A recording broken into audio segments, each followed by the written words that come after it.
Saudara, kini kita akan beralih ke segmen menuju Jabar Juara Lahir dan Batin. Pada segmen kali ini kita akan berdialog via Zoom dengan Ketua ICMI Jawa Barat, Profesor Sutarman. Tema yang akan kami angkat terkait peran ICMI Jabar mendukung Jabar Juara Lahir dan Batin.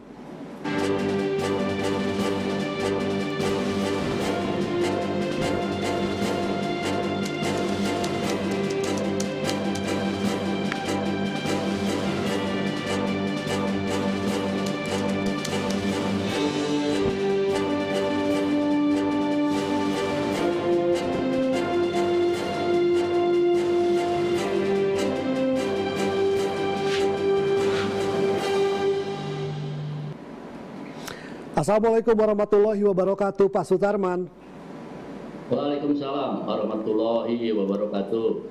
Bapak sehat, Pak? Alhamdulillah. Alhamdulillah. Alhamdulillah. Pak, sebelum kita ngobrol tentang program ICMI, tentang berpartisipasi dalam hal mendukung Jabar Juara Lahir dan Batin, kenalan dulu dong, Pak. ICMI itu sebetulnya apa? Masyarakat ingin tahu. Ikatan Cendekiawan Muslim Indonesia itu apa sih, Pak? Ya, sebuah organisasi masyarakat yang menitikberatkan kepada kecendekiawanan, keislaman dan keindonesiaan. Jadi 3 kata kunci itu merupakan ciri khas bahwa ICMI ini bergerak, ICMI ini berkiprah dalam 3 bingkai itu, yaitu tentang kecendekiawanan, keislaman, dan kenegaraan, keindonesiaan. Itu semuanya dibingkai dengan semangat untuk menuju Indonesia yang berkeadaban. Dari situlah maka dulu Profesor Habibie merupakan ketua ICMI pusat pertama sebagai penggagas dan inisiator tentang eksistensi ICMI itu. Oke, lalu Prof, ini yang menarik tadi tentang keindonesiaan. Kita akan menghadapi pemilu 2024 nih, Prof. Lalu bagaimana nih peran ICMI sendiri kita akan menghadapi 2024 pemilu, bagaimana perannya terhadap masyarakat untuk ikut berpartisipasi dalam pemilihan para pemimpin kita ini nih, Prof? Ya, bahwa pemilu itu merupakan event penting sebagai organisasi yang mengusung tentang semangat keindonesiaan, bahwa pemilu itu merupakan event di mana akan terjadi suksesi kepemimpinan. Kita sebagai rakyat, sebagai masyarakat itu harus sadar sepenuhnya bahwa keberlangsungan negara ini diantaranya ditentukan oleh program 5 tahunan. Oleh karena itulah ICMI bersikap bagaimana sebagai balancing power, sebagai organisasi selalu berada sebagai penyeimbang dari berbagai kepentingan. Oleh karena itu organisasinya sebagai balancing power, tetapi orang-orangnya itu semuanya kita dorong. Bagi anggota atau pengurus ICMI yang berkehendak untuk di legislatif, kita dorong. Yang berkehendak untuk di eksekutif, kita dorong. Tetapi ICMI-nya sendiri adalah organisasi yang netral. Gitu. Oke. Nah, Prof, tentang program kerja sendiri, ICMI ini apa program kerja? Apakah memiliki program-program unggulan terutama di tahun 2023 pasca pandemi atau bagaimana, Prof? Baik. Jawa Barat dalam upaya untuk mencapai juara itu sudah banyak dilakukan oleh gubernur dan semua stakeholdernya. Berbagai macam penghargaan dan prestasi sudah bisa diraih. Tetapi ICMI melihat ada hal-hal yang perlu adanya sungguh-sungguh perbaikan atau pengembangan dari yang sudah ada. Ada 5 hal yang kami sorot. Yang pertama adalah tentang lama sekolah di bidang pendidikan. Bidang pendidikan Jawa Barat, lama sekolah masyarakat Jawa Barat itu sekarang sampai tahun 2022 ya, itu 8,48 tahun. Jadi rata-rata 8,5 tahun, dengan kata lain tidak lulus SMP. Sedangkan angka partisipasi kasar SMA itu baru 77,8%. Artinya di sektor pendidikan masih harus kita tingkatkan kinerjanya. Itu yang pertama. Ada 4 lagi. Yang kedua adalah stunting. Kita tahu bahwa stunting di Jawa Barat ini masih di atas dari persyaratan yang ditetapkan oleh WHO. Memang sedikit tipis ya bedanya. WHO menargetkan harus 20% minimum, tapi Jawa Barat 20,2 untuk tahun 2022, yang bervariasi mulai dari 27% sampai ke yang 8% anak-anak stuntingnya. Dan saya yakin bahwa sekarang sudah masuk ke pertengahan 2023, pasti sudah ada upaya dan ada perbaikan. Oleh karena itu Jawa Barat harus bebas stunting. Jangan sampai tahun 2023 saja, selamanya dalam rangka untuk mencapai Indonesia Emas. Itu anak-anak sekarang itulah yang harus disiapkan dalam rangka mencapai itu. Yang kedua, yang ketiga itu adalah ketahanan pangan.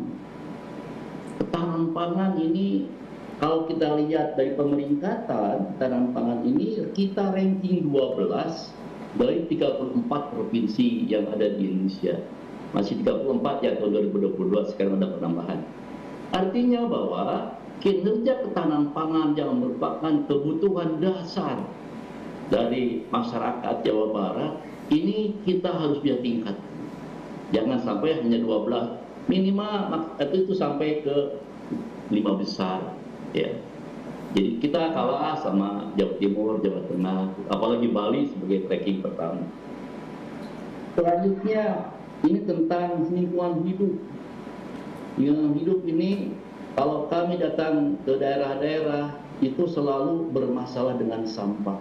Selain daripada lingkungan hidup yang lainnya, ini sebagai upaya, sebagai dampak dari perilaku orang Jawa Barat.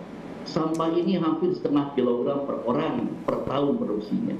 Bagaimana kita bisa mengurangi ya dan lain sebagainya. Dan yang kelima ini moderasi beragama. Moderasi beragama bahwa Jawa Barat ini memiliki cap yang belum bisa menggembirakan. Tentang tingkat toleransi itu masih harus ditingkatkan atau harus diklarifikasi apa benar bahwa kita toleransi moderasi beragama masih sangat belum baik gitu ya. Itulah 5 hal yang menjadi program unggulan yang kami rumuskan dalam Silapwil, silaturahmi kerja wilayah 2 bulan yang lalu, sehingga selama tahun 2023 inilah program-program unggulan yang mudah-mudahan itu kiprah kami bisa mendongkrak percepatan pembangunan untuk Jawa Barat. Oke, Prof tadi menarik poin pertama tentang pendidikan, bahwasannya tingkat pendidikannya yang sekolah 8,5 tahun tidak lulus SMP. Sebetulnya kan pemerintah sudah menggratiskan sampai SMA walaupun masih tingkat untuk sekolah negeri. Sebetulnya yang kita hadapi tantangan seperti apa? Tantangan terbesar seperti apa yang dihadapi oleh kita dari sektor dunia pendidikan ini, Prof? Ya, ternyata bahwa pendidikan gratis itu belum sampai dinikmati atau belum sampai diterima 100% oleh masyarakat. Masih banyak yang belum lulus, masih banyak yang belum tersentuh. Padahal anggaran dan komitmen pemerintah sangat besar sekali. Artinya ini partisipasi aktif dari ISMI dalam rangka menyadarkan berbagai lapisan masyarakat. Jadi walau tidak menjamin 100%, walaupun pendidikan gratis akan dimanfaatkan oleh semua lapisan masyarakat. Disinilah tantangannya, bahwa pendidikan 9 tahun pun gitu ya masih belum selesai untuk Jawa Barat. Ini perlu kita tekan, perlu kita dorong agar Jawa Barat ini bisa meningkatkan kinerja lama sekolah di masyarakat Jawa Barat. Apakah ini karena tingkat perekonomian masyarakat yang masih teramat rendah, Prof? Sehingga anak-anak yang belum lulus SMP ini terpaksa untuk mencari uang dan keluar dari sekolahnya? Jadi sangat multidimensi, Mas. Multidimensi, ya. Boleh jadi itu faktor ekonomi pun adalah bagian ya dari situ. Tapi yang paling penting bahwa ternyata orang-orang yang sukses dan berhasil di negara ini tidak semuanya orang-orang yang sukses dalam ekonomi. Kalau kita petakan bahwa terdapat 4 kuadran di dalam masyarakat berhubungan dengan pendidikan ini. Ada masyarakat yang berpenghasilan tinggi, tetapi juga kecerdasan anaknya tinggi. Itu nggak ada masalah. Nggak ada masalah. Itu kecerdasan anaknya tinggi, ekonomi keluarganya juga cukup tinggi. Ada keluarganya berpenghasilan tinggi, tetapi kecerdasan anaknya juga tapi tidak tinggi, rendah. Ini masih bisa diantisipasi karena masih punya kekuatan orang tuanya untuk bisa menyekolahkan dan memotivasi. Ada orang tua yang pendidikan yang ekonominya rendah, tapi kecerdasan anaknya tinggi. Ini yang bisa melakukan intervensi ya, bahkan afirmasi bahwa beasiswa itu adalah digelontorkan untuk yang anak-anak yang berkuadran di sini. Tetapi ada masyarakat yang berpenghasilan rendah, tetapi IQ anaknya juga rendah. Dan inilah sebetulnya di golongan inilah yang memungkinkan lama sekolah masyarakat Jawa Barat ini menjadi masih tinggi, masih rendah. Artinya bahwa kita harus fokus di masyarakat berekonomi rendah dan anak-anak yang kepintarannya rendah. Dari situlah karena masih banyak itu sehingga 9 tahun pun tidak tercapai. Disinilah sebetulnya akar masalahnya. Bagaimana kita mendekati dan memberikan solusi untuk yang masyarakat yang berada di kuadran itu. Oke, kita beralih ke materi lain tentang sampah, Prof. Jawa Barat kan provinsi kedua terpadat, lalu provinsi dengan jumlah penduduk terbanyak, sehingga masalah sampah ini sangat krusial, terutama kawasan Bandung Raya yang begitu padat. Untuk dari perspektif Prof sendiri, permasalahan sampah ini sebetulnya akarnya seperti apa, dan juga apa kira-kira cara yang paling efektif yang bisa dilakukan oleh pemerintah untuk memastikan bahwasannya sampah di TPA tidak selamanya menggunung di TPA gitu, Prof? Ya, jadi yang faktor penting sekali di dalam persoalan sampah adalah dari perilaku masyarakat gitu. Lagi-lagi kita gitu ya. Bagaimana kita berperilaku mengelola sampah, membuat sampah. Jadi yang 3R itu, reuse, dan recycling. Itu teorinya. Dari teori itu pasti kalau diimplementasikan dengan baik, maka manajemen sampah yang dikelola oleh pemerintah tidak terlalu berat. Nah, tentu itu memerlukan waktu yang lama. Bagaimana meningkatkan kesadaran itu perlu lama, perlu kesabaran, perlu ketabahan, perlu dedikasi untuk menunggu sampai kapan masyarakat sadar. Tetapi dalam jangka pendek adalah pasti di manajemen sampah. Manajemen sampah itu bagaimana menyediakan infrastruktur, bagaimana tentang moda angkutnya, bagaimana infrastruktur TPA dan TPS-nya yang perlu kita rencanakan dengan baik. apakah TPA-nya kita memiliki lahan yang luas, ya, TPS-nya juga masih banyak, masih memerlukan. Sebetulnya berapa sih jumlah TPS di Jawa Barat ini yang memerlukan, yang sebaiknya, yang optimal, itu bisa direncanakan dengan baik.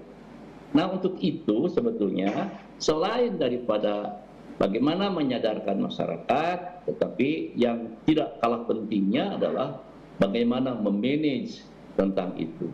Memanage itu, infrastrukturnya, bagaimana SDM-nya, bagaimana apakah yang sekarang selama ini selalu pendamping, bisakah itu ada mesin pembakar gitu ya. Ada dulu gagasan tentang PLTSA, sampai di mana ini? Itu semuanya merupakan manajemen dari persampahan. Dan kiranya ini perlu ada dukungan-dukungan yang luas dari berbagai pihak. Jadi artinya bagaimana meningkatkan keterampilan manajerial dari sampah, dari pengelolaan sampah ini. Kalau yang masih menunggu kesadaran masyarakat tidak bisa ditunggu dalam jangka waktu pendek. Jadi kita harus pintar, harus cerdas dalam hal manajerial atau rubbish management. Oke, Prof, yang menarik adalah sampah yang masuk TPA. Menurut data kurang lebih 60%-nya adalah sampah organik nih Prof, yang sebetulnya tampaknya harusnya kita bisa mengolah itu setidaknya menjadi kompos. Menurut Prof sendiri, apakah memang materi tentang pengolahan sampah ini harus benar-benar masuk ke kurikulum sekolah Prof? Setidaknya anak-anaknya ada awareness, ada kepedulian tentang pengolahan sampah ini Prof? Ya, itu semuanya dalam rangka untuk mengurangi volume, ya. Termasuk bagaimana memperbaiki perilaku mulai dari umur sedini mungkin. Akan tetapi itu memerlukan waktu yang lama, ya. Bagus kalau itu semua konsisten. Pada saat anak-anak di sekolah, di mana-mana itu sangat disiplin. Tapi begitu keluar dari sekolah sudah lain lagi, karena sudah lain lingkungannya. Nah, jadi artinya bagaimana sampah ini diperlakukan bisa sebagai sampah benar atau sebagai komoditas. Kalau sampah sebagai sebuah komoditas, maka itu bisa dikomersilkan. Artinya unsur recycling dan reuse itu bisa diselesaikan. Ya. Jadi 3 hal itu. Bagaimana bahwa kalau sampah sebagai sebuah komoditas itu jadi artinya sebagai produk komersial, itu bisa menyelesaikan persoalan reuse, dan recycling. Jadi balik lagi kepada yang tadi, mulai dari umur dini itu sudah baik. Tetapi kita juga kan sudah berpuluh tahun ibu-ibu, TK, SD, segala macam guru memberikan pelatihan, pengarahan, pendidikan ke anak-anak. Tapi itu kita masih belum berhasil. Nah, jadi artinya untuk crash program tentunya tetap di manajemen sampah. Ya, bagaimana luas areal dari TPA jangan hanya nyewa saja, jangan kontrak saja, tapi kita harus memiliki infrastruktur TPA yang luas, yang memungkinkan untuk bisa menyimpan sampah. Oke, terakhir saja Prof, karena waktu kita sangat terbatas, apa yang ingin disampaikan Prof kepada masyarakat Jawa Barat terkait dengan ikut menjadi bagian dari Jabar Juara Lahir dan Batin? Silakan. Ya, banyak yang sudah dilakukan oleh gubernur dan semua dinas serta berbagai hal yang mendorongnya. Banyak prestasi, baik itu lahir maupun batin, ya, baik itu fisik atau non fisik sudah banyak. Tetapi ingat bahwa kebutuhan dasar itu adalah juga perlu dipenuhi dengan konsisten. Masyarakat Jawa Barat adalah masyarakat yang inklusif, ya. Jadi artinya bahwa partisipasi masyarakat ini sangat penting untuk suksesnya pembangunan. Bagaimana partisipasi masyarakat supaya memang benar-benar positif dan tinggi, tidak lepas dan juga dari peran pemimpin. Bahwa leadership itu sangat penting. Masyarakat kalau kita masih paternalistik, tergantung dari role model yang ada di pemimpin Jawa Barat.